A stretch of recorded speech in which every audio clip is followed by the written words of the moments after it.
Matematik tahun 1 muka surat 11. Kenali wang ataupun kenali duit. Aktiviti 1. Soalan 1. Bulatkan duit shilling Malaysia.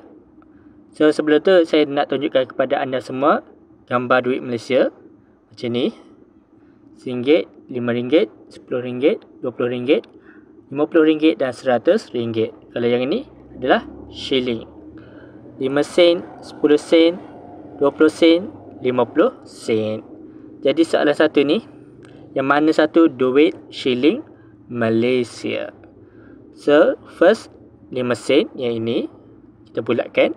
Yang ini betul tak? Sama kan? Betul tak? So, yang kedua adalah 10 sen. Sama tak yang ini 10 sen? Dan yang ketiga adalah 20 sen. 20 sen adalah yang ini. Dan yang terakhir adalah 50 sen yang ni. 50 sen yang ini. Jadi ini adalah duit shilling Malaysia. Soalan kedua.